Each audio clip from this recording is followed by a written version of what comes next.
അല്ല, ദുബായിൽ നിന്ന് മാത്രമാണ് ഷോപ്പ് ചെയ്ത് കഴിഞ്ഞാൽ നമുക്ക് ടാക്സ് റീക്ലെയിം ചെയ്യാൻ പറ്റുന്നത്. ദുബായിൽ മാത്രമല്ല, ലോകത്ത് ഒരുപാട് രാജ്യങ്ങളിൽ നിന്ന് നമുക്ക് തിരിച്ച് റീക്ലെയിം ചെയ്യാൻ പറ്റുന്നതാണ്. ഇപ്പോൾ UAE, Saudi, Japan, Korea, Singapore, യൂറോപ്പിലെ ഒട്ടുമിക്ക രാജ്യങ്ങളും, ഫ്രാൻസ്, ജർമ്മനി, ഇറ്റലി, എന്തിനാണ് നമ്മുടെ അയർലൻഡിൽ പോലും. അയർലൻഡിലെ കിൽഡെയർ വില്ലേജ് എന്ന് പറഞ്ഞാൽ ഇവിടുത്തെ ഒരു ഫേമസ് ആയിട്ടുള്ള ഷോപ്പിംഗ് ഔട്ട്ലെറ്റ് ആണ്. നമ്മൾ ആസ് എ ടൂറിസ്റ്റ് നമ്മൾ വരുവാണ്, നോൺ EU കൺട്രീസിൽ നിന്ന് നമ്മളിവിടെ ടൂറിസ്റ്റ് ആയിട്ട് വരുന്ന ആളുകളാണെന്നുണ്ടെങ്കിൽ ഇത്തരം റെക്കഗ്നൈസ്ഡ് ആയിട്ടുള്ള റീറ്റെയിലിൽ നമ്മൾ ചോദിച്ച് മനസ്സിലാക്കിയ ശേഷം അവിടുന്ന് സാധനം വാങ്ങിച്ചു കഴിഞ്ഞാൽ അവിടെ നിന്ന് തന്നെ നമ്മൾ ടാക്സ് ക്ലെയിം ചെയ്യുന്നതിൻ്റെ ഫോം ഫില്ല് ചെയ്യാം.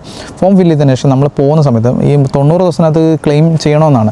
അപ്പോൾ നമ്മൾ കൺട്രി ലീവ് ചെയ്യുന്ന സമയത്ത് മാത്രമേ നമുക്ക് ഇത് അപ്ലൈ ചെയ്യാൻ പറ്റത്തുള്ളൂ. സ്വന്തം ആവശ്യത്തിന് നമ്മളിപ്പം താമസിക്കുന്ന രാജ്യത്ത് യൂസ് ചെയ്യാൻ വേണ്ടി വാങ്ങിക്കുന്ന സാധനത്തിന് നമുക്ക് വാറ്റ് കൊടുത്തേ പറ്റത്തുള്ളൂ. നമ്മൾ എയർപോർട്ടിൽ ചെക്കിൻ എല്ലാം കഴിഞ്ഞ ശേഷം അവിടെ ഓഫീസുകളുണ്ട്, വാറ്റ് റീക്ലെയിം ചെയ്യുന്ന ഓഫീസുകളുണ്ട്.